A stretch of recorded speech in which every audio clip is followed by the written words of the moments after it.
Hey there and welcome to Muscle for Life. I am Mike Matthews. Thank you for joining me today for an episode on reverse dieting, which is the opposite of dieting for fat loss. So with dieting for fat loss, you restrict your calories, you create that calorie deficit, and if you have a fair amount of fat to lose, if it's going to take a fair amount of time, you are going to have to progressively reduce those calories throughout the duration of your cutting phase. Almost certainly, you are not going to be able to create that initial calorie deficit and just leave your calories there for months and months and months, continue to just lose fat in a nice linear fashion. There are going to be plateaus, and sometimes, especially as you get deeper into a cut, the only way to break through a plateau is to eat a bit less food. With reverse dieting, you are doing the opposite. You are now at the end of a cutting phase.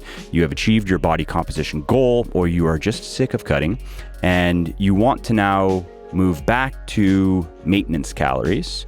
How do you do that? With reverse dieting, you slowly get back to maintenance calories, or at least you don't immediately jump back to maintenance calories. Some reverse dieting protocols are quite slow. You might only increase your daily calories by 50 or 100 calories every 2 weeks, for example. That's pretty slow. Sometimes it's a little bit faster. It might be increasing your daily calories by 100 calories for 1 week and then another 100 calories, but that still can be slow. That can be a month plus 4 to 6 weeks, depending on what you've been doing to get back to maintenance calories. And the reverse dieting advocates, at least many reverse dieting advocates, claim that doing it their way is far superior to just increasing your calories back up to your new maintenance, calculated newly at your new lower body weight after you are done cutting. People who are bullish on reverse dieting will often say that if you do it their way, you are going to speed up your metabolism more than if you were to just increase your calories back to maintenance. You are going to gain no body fat on the way back up to maintenance, whereas jumping right back to maintenance can cause you to gain body fat because of metabolic adaptations that occurred when you were cutting that you have to kind of slowly rectify, slowly undo by slowly increasing your calories. And some people even say that if you reverse diet back to maintenance, you can continue the process of slowly increasing your calories beyond your calculated maintenance at that body weight and continue to maintain your body composition, not gain any additional fat by continuing to increase your calories.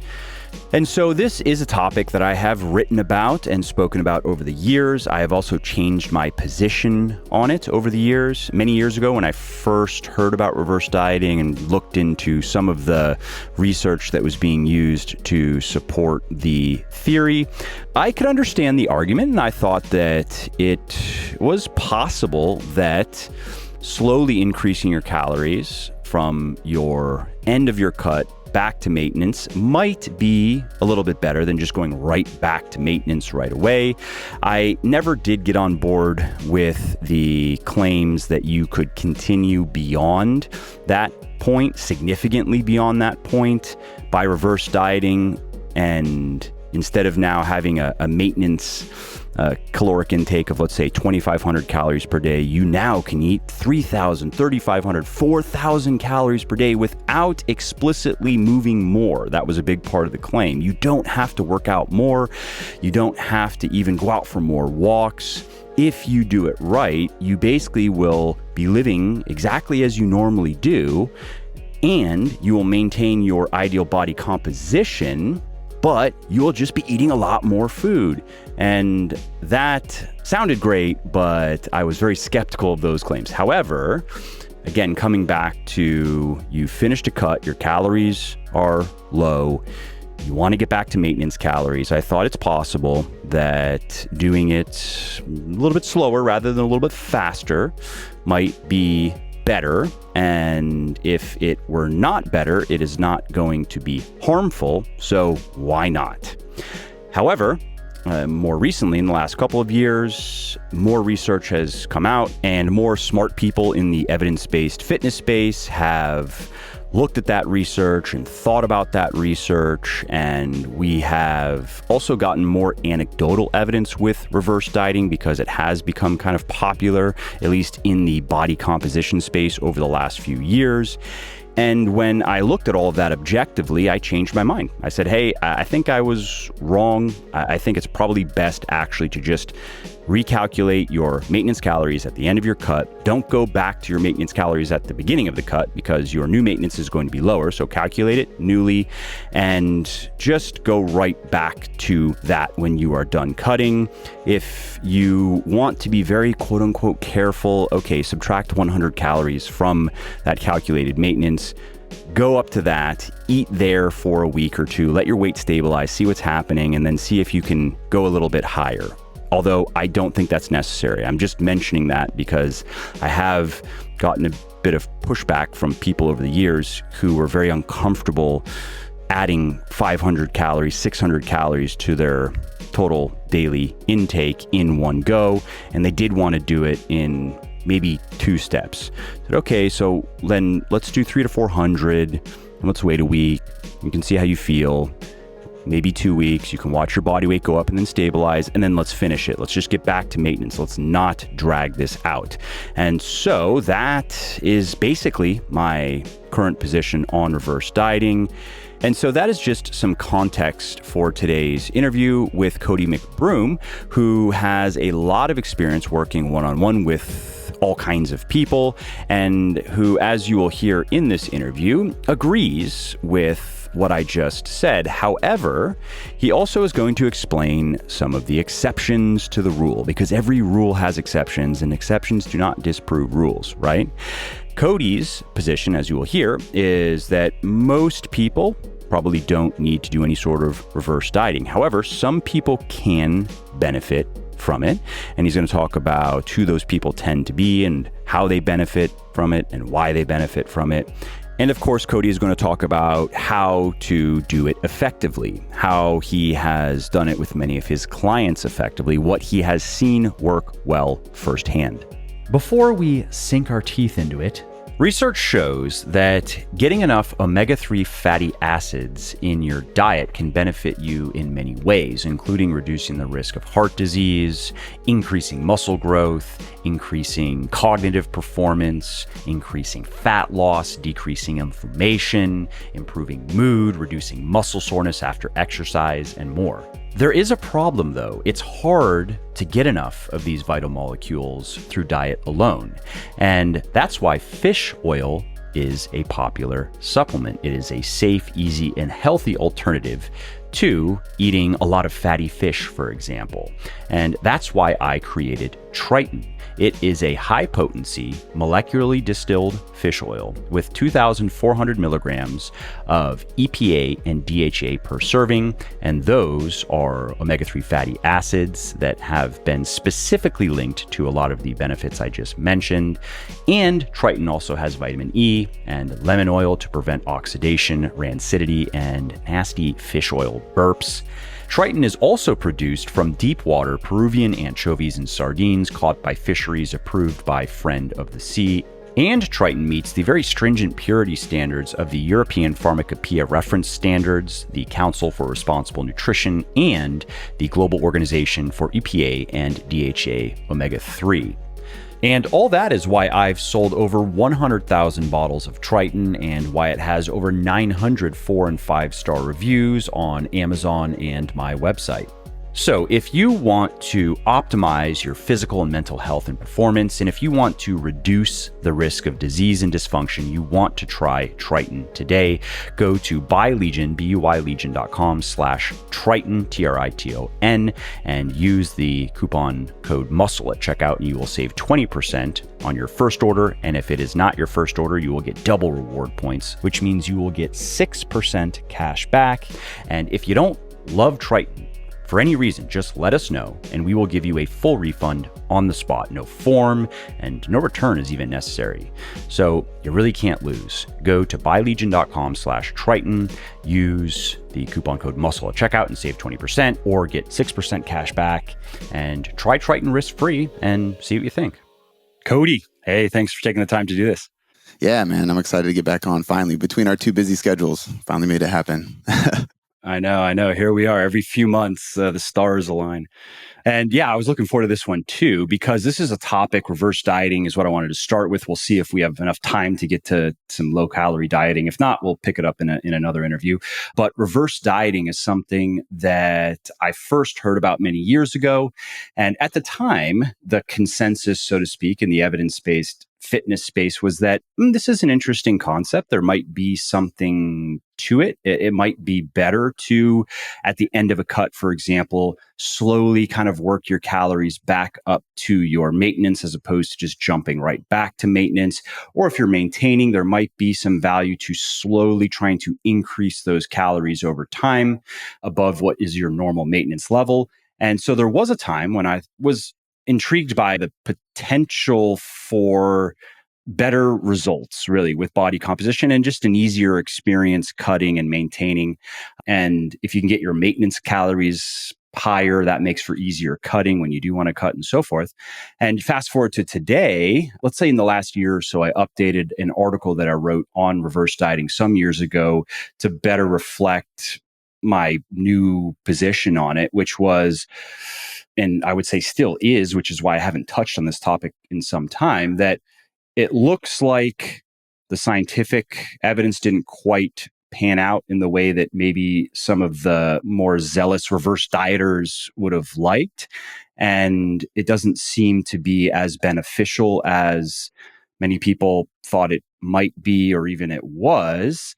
So basically, do it if you want to do it, or don't if you don't. If you're at the end of a cut and you just want to jump back to what is your new maintenance as calculated, with your current body composition and physical activity level, you can do that. If you do want to jump up by 1 to 200 calories per week or every other week until you're at maintenance, you can do that as well. If you're at maintenance and you try to slowly increase your calories over time, if you do not also increase your activity level, even if subconsciously you are probably going to get fatter. Well, let's actually say you are going to get fatter. And that's kind of where I left it. And so a lot of preamble, but I wanted to just give that context to you for this discussion. I'd love to hear your thoughts on both the scientific side and also in the trenches, actually working with people and having done it with many people, because I haven't done that in some time. There was a time when I was spending hours and hours a day emailing people, and even though I wasn't officially their coach, they would send me updates and we would work through things. And I'm going to say personally, I don't have the hands-on experience running reverse dieting with many, many people like you do. So I'm going to stop there. Yeah, I think it's a good topic because, first and foremost, there's just not much, if any at all, actual research on reverse dieting specifically that we can really pull from. A lot of it is just metabolic research, right? Exactly. I was going to say it's kind of similar to periodization for hypertrophy research. Really, it's periodization for strength and sport and all these other things that we're trying to pull hypertrophy suggestions from it. And I had Dr. Bill Campbell, who I know you know really well as well, on my podcast. And before we aired, he actually asked me if I would be interested in doing a case study next time I diet down, because he wanted to do something more structured with a reverse diet, which would be cool because I think there isn't much. But I think there's a few situations here where it can be applicable to go slow, and then a few situations where it's just absolutely pointless and can probably be worse than if you didn't, And a few situations that I can think of is getting to know how the client's body is going to respond, right? Because sometimes we don't know. I think there's some metabolic phenotypes would be the term of these different types of metabolisms. I've always called it there's a highly adaptive metabolism, far less adaptive metabolism. And what I mean by this really, and this is where I think people make the mistake, they assume, like we were kind of talking about prior, that you can build your maintenance calories beyond what they were and be leaner without having to have a higher energy expenditure through activity. And I think that's where people make the big mistake, because what we see often with these transformations, and this is why a lot of people get confused, is because they see people who go through a reverse diet and get leaner, but you have to figure out what also happened when they were increasing those calories. What I've seen happen to see some kind of recomposition actually occur during a reverse diet is typically when we manipulate carbs up and down throughout the diet. And what I mean by that is protein and fat might have protein on the higher end, fat on the lower end, and they stay static. The carbs drop through the diet, and then we increase carbs back up. But we don't really play with fat. And as they are bringing their carbs back up, their activity is slowly but surely increasing, right? Their steps are going up higher. Their fidgeting is probably going up. Obviously, things like the thermic effect of food, which are really minor, but all these little things kind of play a role, and they start to build up as we increase the carbohydrates and the calories overall of the diet. And what I've also done to try and actually like nudge this even further is I don't program more steps or anything like that, but I definitely don't encourage them to not move as much if that's what they're after, but actually increasing training volume. So for example, if somebody's doing a 3 or 4 day a week training split while dieting, and we can increase training volume to 4, 5, or even 6 days a week, going towards like a push-pull leg split if they're more advanced, while increasing calories and carbohydrates, then yeah, we might be able to see some of this recomposition happen because we're storing a lot of those carbs as glycogen and helping us do more volume, perform heavier, progressively overload, and build muscle. But there's no magic here, right? There's no metabolic mystery or magic here. We are increasing volume of training. We're increasing activity through non-exercise activity thermogenesis. And we're doing so while we're increasing calories, more likely because of the calories specifically. And I think that's usually the biggest reason why people see this. It's good for people to hear this because a lot of people assume that if we start, let's say for easy math, somebody starts at 2,500 calories and they diet down, and by the end of the diet, they're at 1,500 calories. So there's huge swing in calories by the end of their diet and lost a bunch of weight. When they go to, and this is where people get it wrong with the reverse diet, they go to bring their calories back up to maintenance, they immediately go to 2,500. And that's the biggest mistake because as we know, metabolic adaptation did occur. They also weigh a lot less. They don't realize that their new maintenance might be several hundred calories lower. Mm-hmm. Yeah. I mean, you have less mass on your body. So just to stand there and survive, you need less calories and energy coming in. So again, for easy math, their new maintenance might actually be 2,000. So they go right up to 2,500 and they gain a bunch of weight. So I like to prescribe a way of kind of meeting in the middle ground and then moving slow. So I think there is a value in jumping to that midpoint and then trying to build it up to see if they're going to have some of this hyper responder activity where NEAT goes up, training volume goes up, they're pushing it harder, maybe they're sleeping better. And some of those things do allow them to have I guess we could call it a higher capacity for more calories, right? A faster metabolism, quote unquote. But not everybody's like that. Some people, you can increase your calories and they don't move anymore. They just don't have that adaptive nature. And that's why I think sometimes there can be an argument to go slow, or if we are calculating their new maintenance, one, we use their current weight and their current stats, not their old stats. And then when we find out that their new maintenance is 2,000, if the person is in a place where they're a little worried about it, there's nothing wrong with going slow to get there if that makes them feel safe. Now, as the coach, we have to understand it's probably going to be no difference. If I bring over 2,000 or I go 1,600, 1,700, 1,800, 1,900, 2,000, either way, we're going to get to the same endpoint and it's not going to be any different, really. They're going to put on the same amount of weight, which should just really be glycogen and water and food volume. But for some people, that mentally is better. And I think part of the process or the art of coaching is understanding the personality of the person, understanding how to coach that process to ensure that they feel confident and sure of themselves as they're going through it. This could take us in a different direction with it, but the psychological aspect of this is such a huge factor in coaching. And there's a lot of people who, for example, if I brought them to 2,000 right away, if that 500 calorie jump, just for easy math, was the amount we needed to increase during this reverse diet, if I brought them up right away, their initial thought is, well, I can be more flexible with my diet. And now they play the if it fits your macros game, and they fit in highly palatable foods and processed junk. And that, one, is inaccurate from a calorie and macro label perspective, but then it also might trigger more cravings, more food. Maybe they fit alcohol in more easily, and then they end up having the drunken munchies or whatever it is.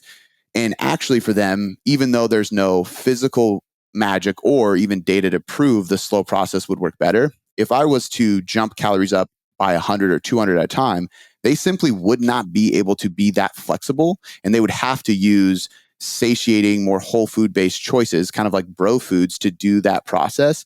And that would allow us to cure or fix that biofeedback. So if they have diet fatigue, we're actually fixing and helping that diet fatigue through that kind of food. So by the time they can fit in those flexible foods, they're in a much better place mentally to control themselves and not go crazy with it.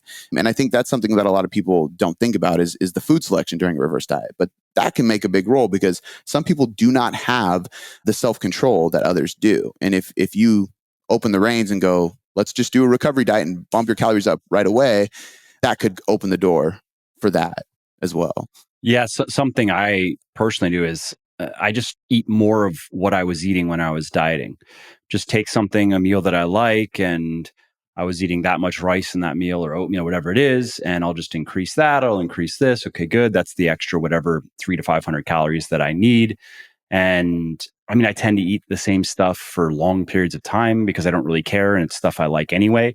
However, I've seen that work well with people who just to this point, if they have an extra 500 calories, they've been cutting for a couple of months, they really would like to start eating some of this stuff they haven't been eating. And although like you've said, there's nothing technically wrong with taking 500 calories and giving it over to that stuff, it might be a bit much, actually. 500 might be a bit much if it's all junk. But yes, it can tend to encourage overeating. And, something else I'll add to that is, let's say you have 500 to get to your maintenance, especially at the end of a diet. With most people, if they're going to make a mistake, it's going to be in the direction of eating too much, not too little. It's going to be in the direction of it's actually an extra 700, 800, 900 calories, not I got to 400, I got to 300, I didn't quite get to 500. And so that also could be a scenario, right, where easing back into normal eating could help just avoid a rebound. And that's the problem if we just look at research and we just look at paper and we don't factor in people's real experiences, that's where that becomes a difficult part. And I think, something that, and this is not any shot against 3DMJ for creating the recovery diet, because I've been a huge fan of their work. They've been all on my podcast, actually, and mentors from afar for years and years and years. But I think when they came out with the recovery diet, which is completely geared towards bodybuilders who get absolutely shredded. And who wreck their bodies in the process. Exactly. Yeah. And so a lot of people assumed that meant after a diet, your hormones are crashed, your body is in an unhealthy place. You're not supposed to maintain this level of leanness, and I have to do a recovery diet and immediately get up. But then it just puts you right back where you were at the beginning. And I think there's a big problem with that because coaches who work with Gen Pop people take those principles and apply it to them. And I've seen this happen many times. And those are the exact people who can absolutely do a reverse diet totally fine and go slow. In fact, this is where sometimes I think, and this is where the whole low calorie thing is probably tied to it, I think that they can actually probably push it further and be totally fine as well. A lot of people assume that as soon as they have low energy or like maybe libido is down, they're a little bit stressed. A little bit of hunger. They're craving something. They're like, oh, this diet is unhealthy now. I have diet fatigue. My hormones are messed up. It's like, no, that's just, you're in a deficit. That's just part of it. Like that's part of the game. You have to play. And so something I like to do as well in these situations, if somebody's in, let's say we're 8 weeks into a diet and they're feeling these symptoms and they're worried and they think like, and I've had this question many times, do I need to start reverse dieting because I'm feeling this way? The answer is no, typically, but we can put them into a diet break, for example, and ask those questions again. Do you have libido? Do you have less stress? Are you craving less? Is your performance better in the gym? If the answer is yes, nothing's wrong with you. We're in a diet. So now we can take this diet break. Let's get right back to business and go into it just to prove to them you don't need to do a recovery diet extremely fast, or you haven't even got lean enough to warrant that fast of a reverse diet. Because most of the time, and from what I'm aware of with most research, a lot of those serious negative symptoms that come from a diet, it's primarily tied to body fat levels more than anything else. The temporary symptoms are typically from caloric restriction, but anything from caloric restriction can be reversed really easily when we bring our calories up, whether we do it fast or slow. Obviously, going slow just prolongs that, which oftentimes is unnecessary. But I think there's a lot of people that they're not in the evidence-based space simply because they don't do this for a profession, or they're just a Gen Pop person. They're not a bodybuilder, a physique athlete, bikini athlete, or anything like that. They make that mistake quite often because they don't understand that there are hard periods of a diet. Like it's not going to be great all the time. And most of those symptoms are purely just from caloric restriction, which can be easily fixed in a short period of time, really, of just bringing your calories back up, and you will feel totally fine again. which is where I typically like to, like you said, kind of keep foods. I know it's a bad word in the industry, but clean foods. And so that we can avoid binging, avoid a rebound, avoid too much highly palatable foods, and just try to get the cues from their body and build their body awareness and learn, are you feeling better? Are these symptoms improving from increasing our calories, and doing so with foods that are accurate enough for us to know that we are actually increasing our calories properly, rather than having some extra food and going to Chipotle to fill those calories. And the guy behind the counter is giving us one scoop. It's like our one scoop of peanut butter, right? That was like 3 tablespoons, my friend. Yeah, that's exactly right. So I think a big problem with it all too, to be honest with you, is the flexible dieting world just got a little too out of hand. I think that it went from, hey, like you can actually eat, like everything has a caloric value. We can fit these things in on occasion, to like, you're wrong, stupid, and I'm going to shame you if you are eating clean foods, if you're eating like a bro. Like you said, you eat the same thing basically all the time. I'm the same way. And now that's like a negative almost, because flexible dieting went so far, when in the reality, when you eat that way, it's actually much easier to control this whole reverse dieting process. And I mean, there are multiple reasons why I like it. Another one, I'm sure it's the same thing. And also, I'll say that for people listening, if you talk to enough fit people, let's say really fit people who stay that way pretty much year round, who are not at least obviously on drugs, sometimes you can't know. But if you're like, oh, they look pretty natural and they're always in good shape, 80% of them or more are going to eat like this, are going to have this more kind of food as a fuel mentality. And that's not to say that food can't be more than that for people. And that's not to say that you shouldn't be eating foods you like. I'm sure it's the same for you, Cody, but I enjoy every meal that I eat every day, even though it's the same stuff for months on end before I'll make little changes.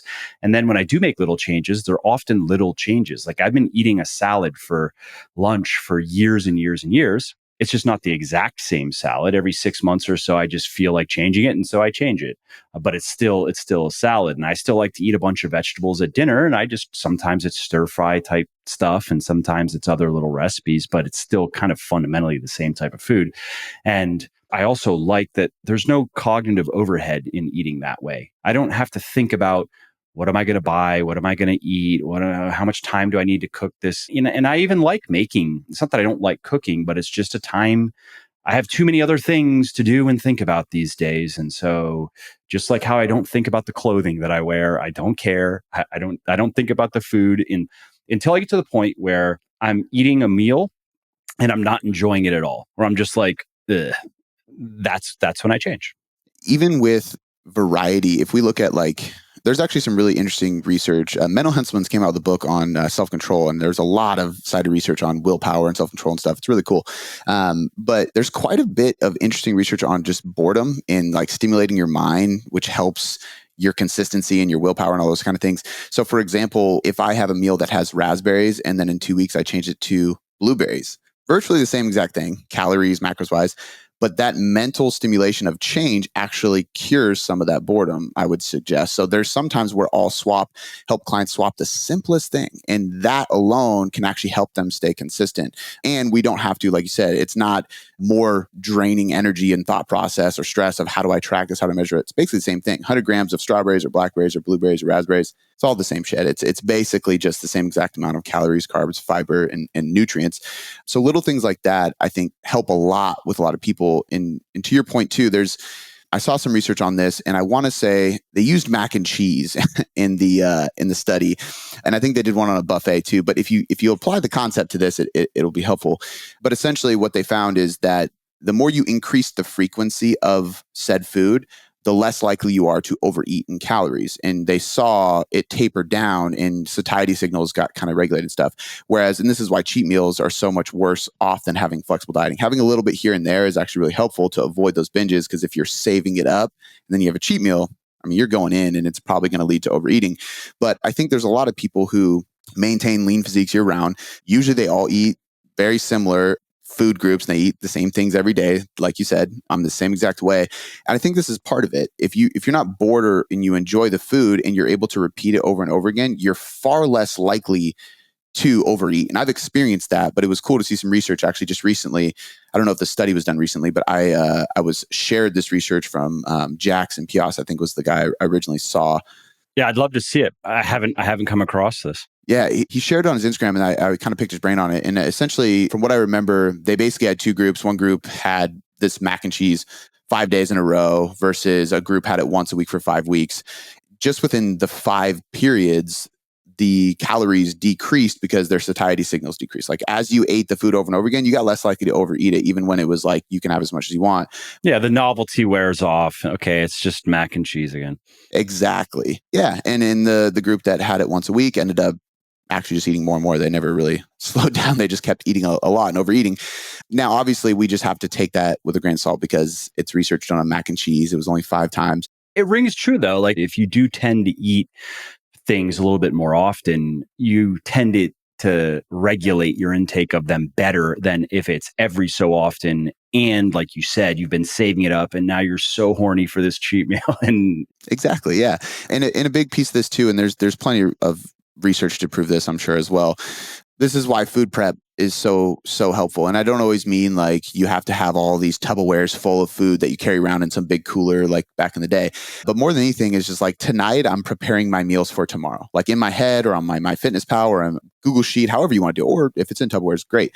But when you know what you're going to do, it's there. And even better if it is in a Tupperware because you have this amount, you can eat that amount and stop and then move on and you're less likely. So using tools like this apply so much into a reverse diet. One of the biggest problems with most people is as soon as the diet is done and we're going into a reverse diet, it's like, okay, now I don't have to eat those foods. I'm just going to eat whatever I want. And although flexible dieting is 100% backed by research, it's effective, I'm all for it. I think there's a lot of value in doing exactly what you said at the beginning. And I've told so many people this: eat the same foods that you were eating during the diet, just increase the portions because it's going to keep accuracy way more dialed in. Your satiety is going to be great. You're going to be able to just listen to your body and see how you're feeling and how these biofeedback signals are improving based on your caloric intake increasing versus anything else, right? And then on top of that, again, like if we are trying to prove any type of recomposition happening, it's really only going to happen if you increase, and I would say recomposition as in you're burning more fat as you increase calories, which is only going to happen if when you increase calories, you are literally doing more things, walking more, training more volume, doing more reps, you're adding in conditioning, whatever it may be. And a lot of people aren't in that position. And I'll interject there just to say that this is something I know that other people have commented on and I agree with is, let's remember though, if you are going to keep losing fat, that means you are still in a calorie deficit. You can't get around that, right? Because remember, for some time, reverse dieting was, I saw some people selling it almost as like a hack, an energy balance hack, right? And that somehow you're not in a calorie deficit, or you're not, let's just say you are not going to experience any of the downsides of being in a calorie deficit. You're going to burn fat and build muscle and. So no, if you are still wanting to lose fat in any capacity that is going to require a calorie deficit, and if you have been in a calorie deficit for 3 months now, 4 months now, whatever it has taken to get to your goal, and you are sick of being in a calorie deficit and you're not feeling so great, this is where I've seen reverse dieting in that sense that you just mentioned fail, actually, because they're not coming out of a deficit. They just don't want to come out of the deficit. They're okay, I'll eat more food, but then I'm going to move more. I still don't feel good. 100%. I think that sometimes, like you could probably make an argument for it being possible, but the situation would just have to be so meticulous and it would be so rare because you would have to say, like, let's say you are in a 400 calorie deficit and then you reverse diet by 200 calories, but this person has a very adaptive metabolism. So that increase of 200 calories actually nudged them to step way more, train way harder, do some more cardio, whatever. And the net caloric expenditure exceeded the caloric increase.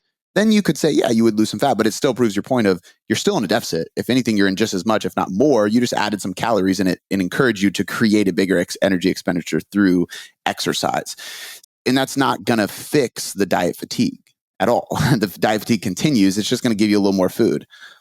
You might psychologically enjoy a bit more food, and you might even feel a little bit better. That gets into the energy flux argument. However, you're not going to really feel back to normal until you are out of that consistent calorie deficit. Now, of course, maintenance is always you're either a little bit higher, you're a little bit lower. We never can eat exactly the calories we're burning, obviously, but to feel normal again, you have to get out of that several hundred, daily calorie deficit consistently operation or mode of operation. And you got to get into a maintenance mode or a surplus mode. Yeah. So a good example of this too, and I think this is why I ended up getting a lot of questions on this topic, because I wrote a blog about a client. It's a case study blog. I wrote this years ago. I mean, if you search Google, it actually performs really well with SEO. So if you search Google images or reverse diet case study, reverse diet transformation, reverse diet before and after, it's like the first image every time. It's one of the first articles on that page. And it's a client of mine named Meredith, and I took her through a 13-month reverse diet process, and I documented it on the blog. It's really good. And she is 1 pound heavier in the after picture, but looks dramatically different, way leaner, but she has a significantly higher amount of muscle. The problem with most pieces of content that we see like this and what people see is they will see that Google image and they go, oh, more food equals leaner body. But I didn't do it as an Instagram post. I did it as a blog. So you have to read the 5,000 word article that takes you through the 13 months, because what you'll see is that she was following a paleo diet, which was probably low carb, high fat, moderate protein. And she was filling her whole week with nothing against these people, but Orange Theory Fitness and Soul Cycle and just circuit training, high intensity. She came on board with me. We started lifting on an upper lower split, doing low intensity cardio a couple days a week, and reverse dieting, her carbs up, fats kind of just to a middle ground. And we weren't focused on fat loss.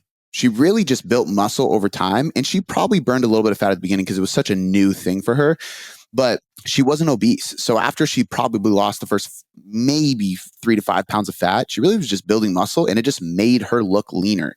And I think that's where recomposition during a reverse diet can be possible. And I've seen it happen more so with women than anybody else. But I've worked with a lot of women who come to me doing circuit classes, high intensity low carb dieting. And all we really are trying to accomplish is finding a maintenance. And we're probably pushing a little bit more carbs for them, which is I've seen it help with a lot of people's stress levels and just training properly because they have the right fuel source to train hard. And then we strength train, and I get them lifting heavier, progressively overloading. For those listening, doing nothing crazy whatsoever, doing just the simple, basic, science proven shit.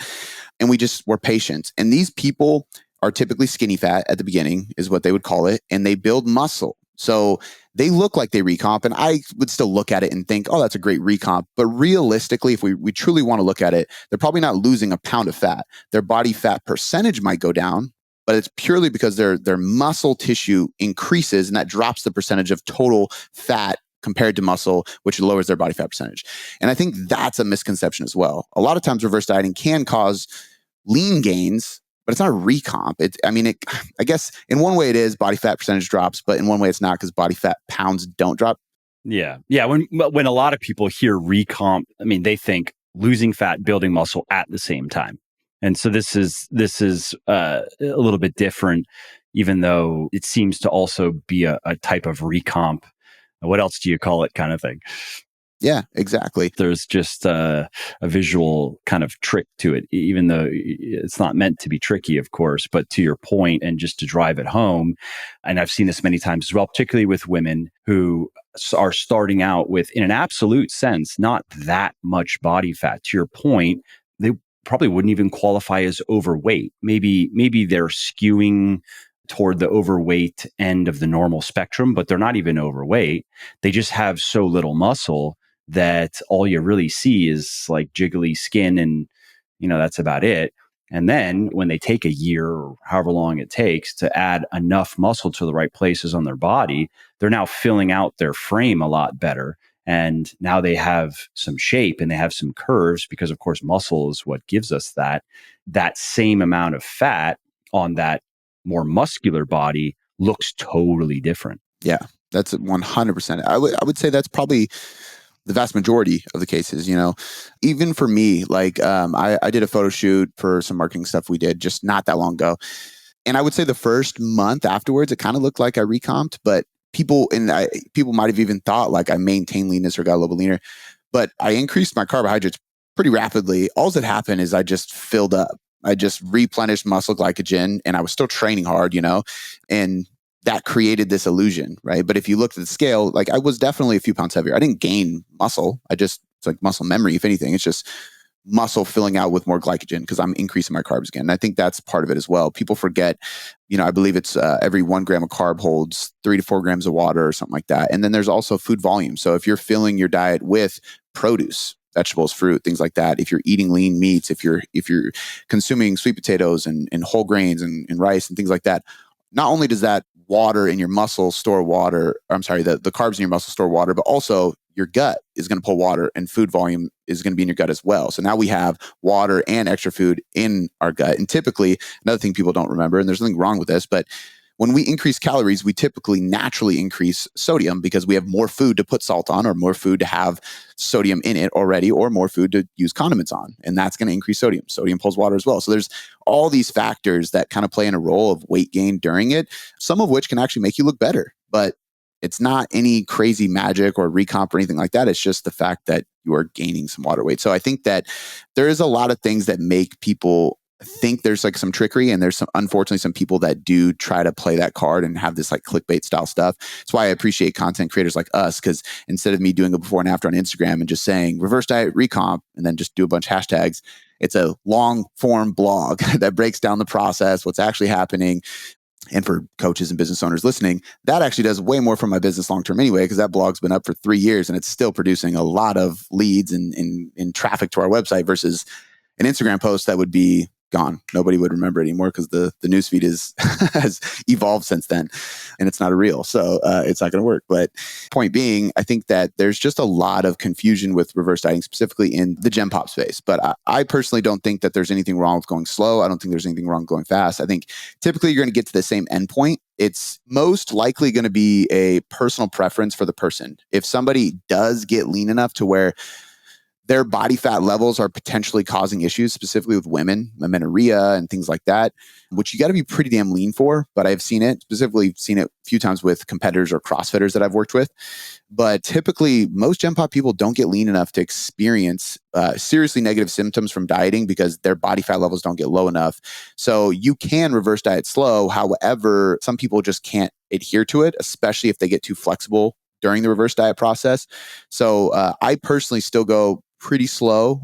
I'll take an initial little bump up if they're experiencing too much stress or cravings or anything like that. And then I typically like to be gradual only because I see adherence be a little bit better. And I think that the Gen Pop client, it's not that I'm trying to trick them into it, but they're a little bit more bought in and they feel a little bit safer. And that leads to better results from an adherence perspective, not because a slow process is going to be more metabolically advantageous for some reason.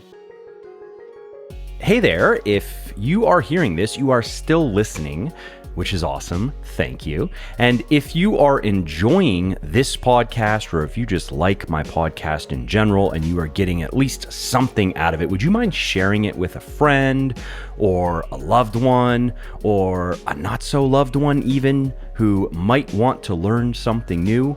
Word of mouth helps really bigly in growing the show, so if you think of someone who might like this episode or another one, please do tell them about it. And as far as how lean you need to get to really start to run into issues, can you speak a little bit to that? Because I'm sure some people listening are wondering, because you mentioned earlier that sometimes toward the end of a diet, you're not feeling so great. Is this just because you've been restricting your calories for however long you've been doing it? Or is this just a matter of body fat and you're never really going to feel that great until you gain some fat? Yeah. So I look at this in a few different ways. There's certain telltale signs, obviously, like I said, amenorrhea. So when the female lifter or athlete loses their period, that's a pretty good sign that you're probably dieting pretty aggressively or pretty low.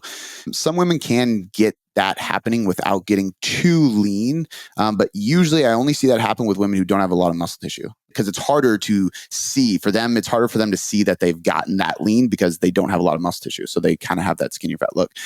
I'm not big on body fat percentages simply because I think they're pretty inaccurate, pretty much no matter how you spin it, unless you're a cadaver. But for the most part, like what I always tell people, if you have fully visible abs, you could probably show concern. Like that's when you're like, okay, I'm getting to the point where I'm so lean that I can start considering that as a possibility. And would you say that is that men and women? Definitely women. Men, it is not. There's a lot more men who can maintain that totally fine.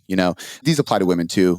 So I guess both. If progress in the gym is pretty bad, if sleep is really bad, if, for lack of better terms, you're just an asshole or bitch all the time. So you're very irritable constantly, like you're just snapping easily, or you're getting frustrated really quickly with people you love and normally don't get frustrated with, that's a good sign. Progress in the gym is low. You're not getting pumps in the gym at all. There's even some evidence to show that if your fingertips, the tip of your nose, your toes, things like that are really cold quite often, you might have some thyroid things going on, which usually just means your thyroid's slowing down a bit, which is a metabolic regulator. So that's a good sign that you might be slowing things down too much. Those can be signs that you've probably gone a little too far and you might want to reverse diet quicker. But I also look at 3 different things within the history of the diet itself that help me project this as a coach. So I look at intensity, duration, and frequency as kind of like the dials, kind of like how you have training volume, intensity, and frequency. Well, I look at it like intensity would be how aggressive did you diet? If you went into a deficit that is 5 to 10% of your maintenance calories, it's really just not an aggressive deficit. I actually encourage people to nudge it way harder at the beginning because, like you said, maintenance isn't a set point. It's usually like a moving target. So it is a moving target. Let's say we have 5% wiggle room on both ends and we adjust by 5%. We're probably not even going to lose weight. And then we're just frustrated. So now we are in a deficit. So it's kind of stressful, especially mentally, but we're not going anywhere. And there's nothing worse than that. 10% might nudge you a little bit, but not enough to give you a lot of intrinsic motivation. And if we look at most research done on fat loss, whether it's the diet break research, the intermittent caloric restriction research, or just general, the obesity fat loss research is even crazier because those deficits are even bigger. But a lot of them are 25, 35. There's even some research that shows rapid fat loss approaches up to 50 to 65% calorie deficit, which is massive. So I think people see, Matador study, I can do this intermittent caloric restriction, or the ice cap trial, or Bill Campbell's 5-2, where it's 5 days on, 2 days off. Like, that's all I got to do. All those studies had a 25 to 35% deficit on those deficit days, which means that you can't really warrant a diet break unless you're making an aggressive approach. It's also why these studies can be an 8-week long study and actually show significant results, because they do make a big deficit, which is hard to adhere to. I think 5 to 10% is more of an adjustment after the initial diet has already been progressing and you hit a plateau. Now you can bump it 5%. But point being, I'll look at that first. How aggressive did the person actually go? Because that's going to dictate a lot of how quickly and how significant the diet fatigue and the symptoms they're getting are. Like how soon they're going to show up and how much they're hitting them. The other thing is duration. How long has this person been dieting? Maybe they only did a 15 to 20% deficit. They felt great, but they've been dieting for 6 months straight. It's a 24-week deficit. That's going to linger and that's going to cause greater. That's going to tell me how quickly I need to get their calories up as well. And then the other one would be frequency. So we have people that will come to us and they're like, maybe they need a reverse diet, but they've only been dieting for 8 weeks. And it sounds like, this will be piece of cake. But little do you know that, they took 6 weeks off and they dieted for 12 weeks before that. And they fell off for a few weeks and then they dieted that. They've really been dieting on and off for the last 12 months, just unsuccessfully, kind of yo-yoing back and forth. So looking at the duration, the frequency, and the intensity does 2 things. One, it allows us to program a diet because now we can go into the deficit going, okay, which dial do we want to crank up for this person, which is totally person dependent. For me, the intensity is really high.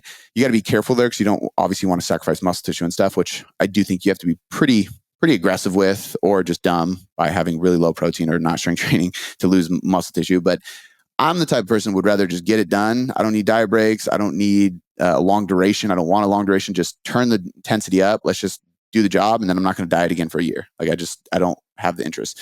Other people might do better with 6 weeks of a moderate approach and then taking like a 3-week diet break and then another 6 weeks and then a diet break and another 6 weeks. And their frequency is high. And we're just kind of chipping away at it because they just can't adhere to an aggressive deficit.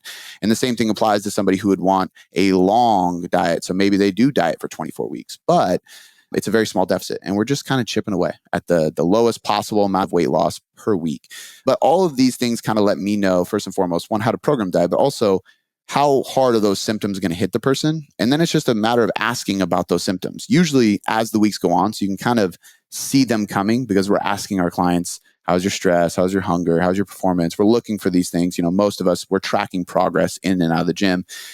And those symptoms are all just biofeedback signals that are essentially going to tell us how much diet fatigue has accumulated and how fast do you need to reverse diet. Because at the end of the day, there's no formula for this, but the greater the diet fatigue, then the more severe those symptoms are for you, probably the faster you should reverse diet to get out of it. And again, I think when you do it faster, you just got to control the food group so you're not going to the highly processed foods.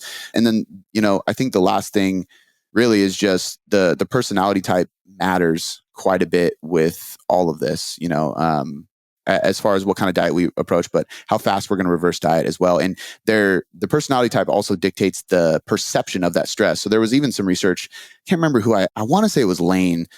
It might have been on my podcast, but I think it was him. But he was talking about the negative things that happen because of stress is more correlative to our perception of it. So for example, somebody could be in your exact position with your responsibilities as a family man, husband, business owner, marketer, content creator, all these things. They could chip years away at their life because the stress causes their immune system to crash. They get sick more often. They can't handle it. They can't recover. They can't build as much muscle as you because the stress is so great from the work stuff. Where somebody like you is born for this kind of stuff, you thrive on it. So you can handle it. So it's the same load of stress, but it just doesn't eat at you as much. And the reason I say that is because I think people's stress capacity is different and their ability to handle stress is different. So when it comes to the reverse diet, we can go slower with somebody who just handles stress really well. I see it a lot more with guys, to be honest. But if the stress is I'm ready for more calories, but it's not the end of the world. Let's just do the smart thing.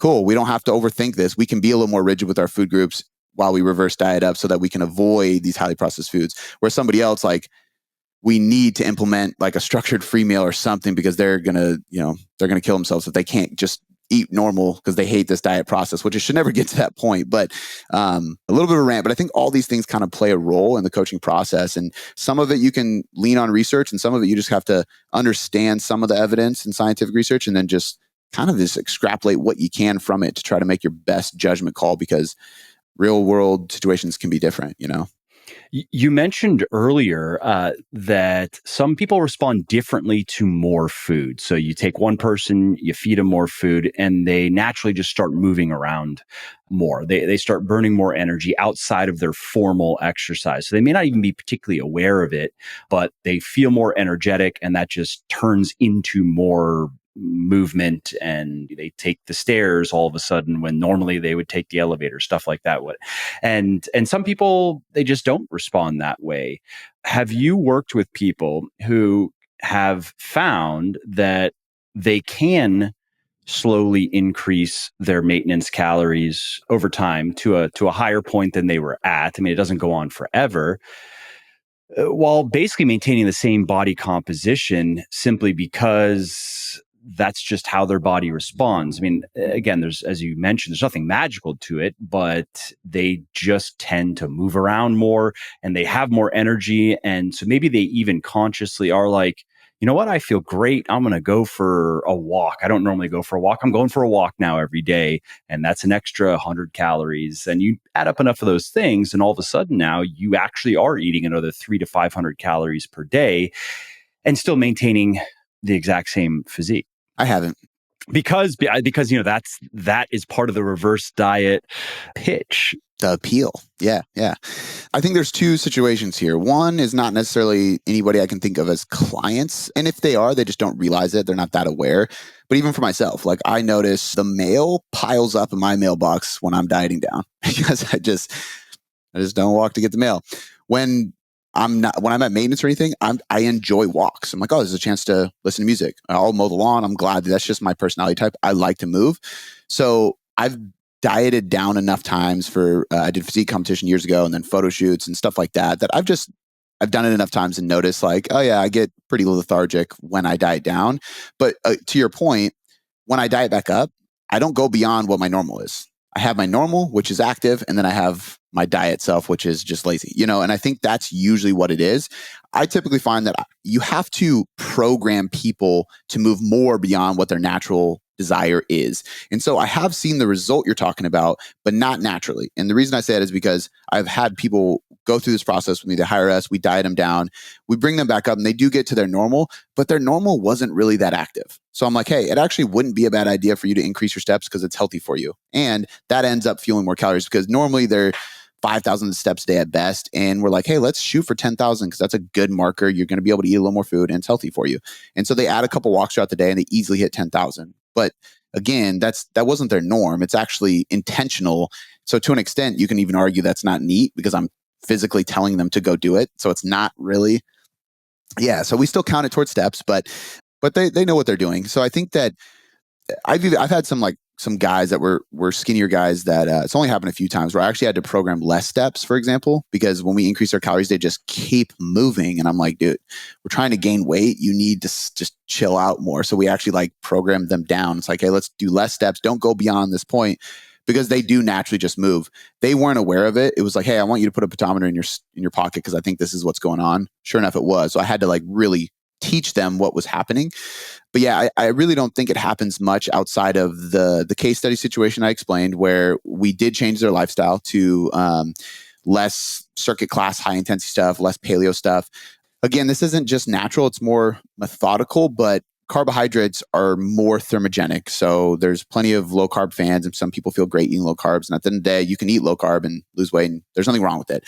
But most research proves that when you increase carbohydrates, you're more likely to utilize that for more movement than you are through fats. And you're going to be able to build more muscle, and because your training volume and intensity can typically go up. So I kind of have seen this, not to like anything spectacular levels, but I've seen some of these recomp-ish results, but we didn't really increase calories beyond what they were. It's just that they were having too much fat, not enough carb. And then I'm just flip-flopping those. I'm like, hey, let's like lower those fats, increase those carbs. And because of that, their calories actually stay the same. And this is another thing that people get confused by. Some people would hear that and go, oh, so they were able to lose fat at maintenance. That's recomp. And it's like, well, no, because technically I lowered their fat, increased their carbs, kept calories the same, but their energy expenditure increased because the macros were more thermogenic. They naturally moved more, so they burned more calories through movement. So technically, no, I changed their macros. And probably trained harder in the gym. Even if they're the exact same workouts on paper, they're not exactly the same if you were in there with them on the low carb and then versus the high carb, and just looking at how hard they're working.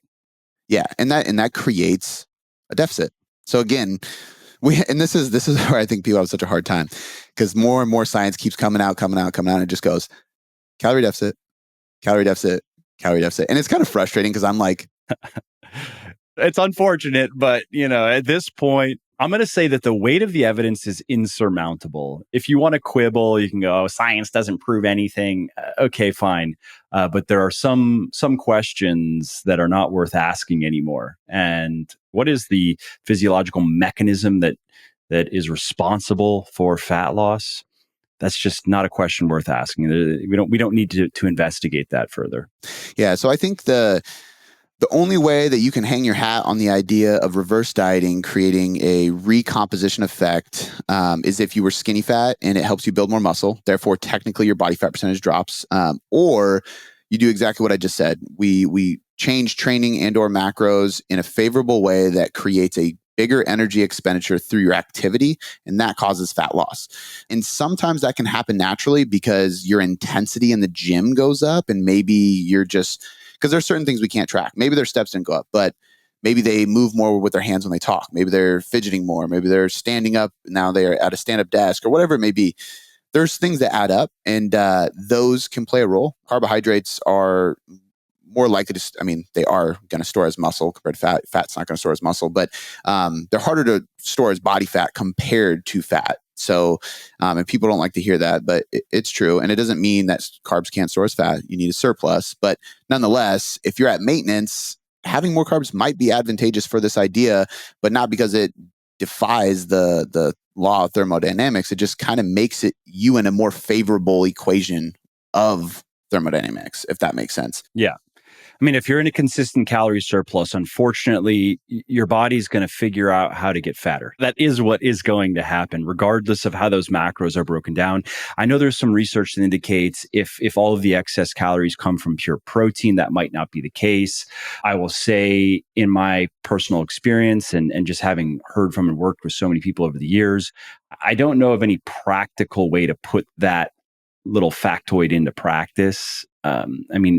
Rarely are you just going to get pure protein. If you're eating food, it's usually going to come with some fat, for example. But even if it were just pure protein, one, I would ask you if that's really enjoyable. Like, do you really like protein powder that much? Do you want to have 4 protein shakes a day instead of 2, maybe then you could do that without getting fatter, but what's the point? And again, I think there are a couple of studies, I'm sure you've seen them, that suggest what I just said, that you can create a surplus strictly from protein and not get fatter.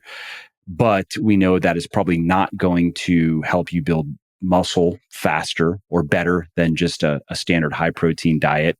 And unless it's just pure protein, well, it's probably going to come with some additional non-protein calories that will contribute toward body fatness. And we know that when you get into a consistent calorie surplus, you mentioned that carbohydrates are not generally stored as fat, but if you eat enough of them and you're in a calorie surplus, they can be converted into body fat. And of course, then with an asterisk, but most of the dietary fat you're eating is also going to be very efficiently converted into body fat. You're not going to be burning much, if any of it. So, yeah, exactly. And I think that, I have been a fan of higher protein diets, like going above the recommended amount of 0.8 to 1 gram. But I'm talking like 1.1 grams. Yeah. I'll go up to like 1.2. Exactly. Yeah. I'm usually in the range of 1 to 1.2. And that's mainly for reasons of somebody is dieting and their hunger level is going up. That research to me was cool because it allows us to go, oh, cool. Like we're actually safe to increase protein a little bit when their hunger is up. It's going to keep them more satiated and it's not going to store as fat. So it's not going to negatively impact anything. But like you said, if you're going into a surplus to build muscle, don't do it with protein. It's not going to do anything except make you sweat. And if you actually read the research, like by Jose Antonio, I think he's done like 2 or 3 of them now. One of the biggest complaints was that there's no negative health outcomes, but the participants complained about overheating at night. And so they're just sweating through their sleep, which is extremely uncomfortable, which is probably not going to help your recovery. So I wouldn't recommend it. And in order to do it, they had to do what you said. They drank a lot of protein shakes because that's the only way they could do it. So it's unpractical. But it's cool research. It lets us know that we can probably have a little extra and not stress about it, not worry about it. And some people like I have a smoker at my house, so I love smoking meat. And when you spend all day smoking some meat, I'm going to eat way more protein than I need to because I just spent all day smoking this expensive meat. So like I want to eat it. I mean, it warrants that sometimes. That's why you get the meat sweats. So interesting research nonetheless. And I agree with you on the carb and fat piece too. Usually I think people actually don't need as much fat as they believe. Like there was this thing where, and it's true, like, fats are important for your hormones. So people assume, oh, like fats are important for your hormones. So if I eat more fat, my testosterone increases more and more and more. And it's just not the case. You're just going to get fatter and fatter, which is actually going to lower your testosterone. So you probably shouldn't. And even if you control your calories, I'm sure you're familiar that this is research. I mean, it's probably at least 10 years old at this point, but there are a number of studies. I'm thinking of 1 or 2 right off the top of my head that show like, sure, if you go from 15% of daily calories from fat to 30 to 40%, you will see an increase in your testosterone. But even that is not all that significant. If I remember off the top of my head, it was like 17 or 18% or so. That was the increase in total testosterone, which is something. It's significant, but in terms of it's a number that sounds statistically significant. Oh, it's up 16, 17, 18, 19%. But what does that really mean in the context of anything, right? So you're a dude, you're naturally at 500 to 700, and you add, let's just be generous and say you add 20% on top of that. Are you going to gain muscle faster? No. Are you going to have more energy? Probably not. Are you going to have more sex drive? Probably not. If so, it's going to be minor. It's not going to be anything that is blatantly obvious. And your workouts, well, those are probably going to be worse because now you cut your carbs in half to get all those fats in. I wish these little hacks worked. I would do it. Yeah, they just don't. And that's the thing too, is like, even with that, like you could increase your testosterone that little bit with fat, but then if you put yourself in a deficit and even if you kept your fats there, it's going to go right back down because the calories are going to play a bigger role in your hormone fluctuations anyway. And there was I want to say, I don't know if it was a meta-analysis or just like a case study physique. It was Dr. Brendan Roberts, who's our chief science officer. And I want to say maybe Peter Fishin. I don't know if Alan Eric Helms was on it, or Trexler. There was a group of guys that did this, and they basically came to the conclusion that I want to say it was like 0.2 grams per pound is like the bare minimum of what you need in fat, which is really, really low. And that's just like, that's the bare minimum you need to support like hormonal function stuff, which is far lower than I recommend because the flexibility of your diet would just suck. You're just eating white rice all day. Especially if you're a woman, you're like, what? How do I survive on? How do I do 30 grams of fat a day or 25 grams of fat a day? Literally, yeah. So there's no reason to. But the point is people assume they need way more than they actually do, and I think that's obviously a different topic than reverse dieting. I used to get a lot of shit for that when I 10 years ago, when I first published Bigger, Leaner, Stronger, the first edition. At that time, I was recommending when cutting, I was saying, you could be somewhere in the range of 0.2 lowest to 0.3 grams per pound of, fat per day. And then when you're at maintenance or lean bulking, probably don't need more than 0.3 to 0.4, somewhere around 30% of your daily calories. You can eat more if you want, but you don't need to. And I remember a lot of people criticizing me on that, saying that's way too little fat, as if that's going to just destroy your body. It's going to crash everything. And I was like, well, I don't think so. And here's the limited. There's more research now that I can actually point to, but at the time there wasn't that much. And I was saying, here's my understanding of what I have found. And I also will say, after a year or two of hearing from a lot of people, like a lot of people are doing quite well with this. I'm not seeing anybody, I've not heard from one person who said, I ate 0.25 grams of fat per pound of body weight per day, and I landed in the hospital, like some people were implying. I did hear from some women who found it challenging to go below maybe 0.3 grams per pound body weight per day and eat stuff they like. There was a point where they were like, so what am I do I have to eat, like, do I have to drink 6 protein shakes a day and everything has to be low fat? Can't I just bring my carbs down so I can enjoy my food? Yes, absolutely. Yeah. I think, and I agree 100%. And I think there's plenty of research to prove it. I think that my general recommendations are usually like 0.2 to 0.4. And that's not, it's just in general, dieting, maintenance, or lean gain, whatever, just 0.2 to 0.4. And then for women, like 0.3 to 0.5 for women, because I agree, they usually need more. But I think even if you just look at anecdotally, every shredded bodybuilder, every physique athlete, every person has impressive physique, they typically eat lower fat. And then all the people who are arguing against you and they against me, I'm like, you just don't have an impressive physique. You can't lift heavy weights. I'm not convinced just by. Yeah, and you've never gotten there, and that's not like trying to dunk on them just to make fun of them. No, there actually is a point to what you just said there. Like, success leaves clues. Yep, exactly. I could not agree more. Well, this was a fun discussion as always. Is there anything else that is still in the back of your head that we haven't talked about yet in the context of reverse dieting, everything we've been discussing, that you think we should say before we wrap up? I don't think so. I mean, I think we covered, it was a really fun discussion. We covered quite a bit. And I think it's good that we were able to kind of bounce back and forth between the research and like what happens in the practical setting. But at the end of the day, I think like we said, there's no magic here. There is ways that could seem as if some magicry is happening, but it always kind of comes back to, energy balance at the end of the day. And your energy balance changes when you lose weight. So we just have to factor in those things. It's like magic in the sense of the magician. It looks like it's supernatural, but no, it's just a clever mechanism. Yeah, and I think there's a lot of room.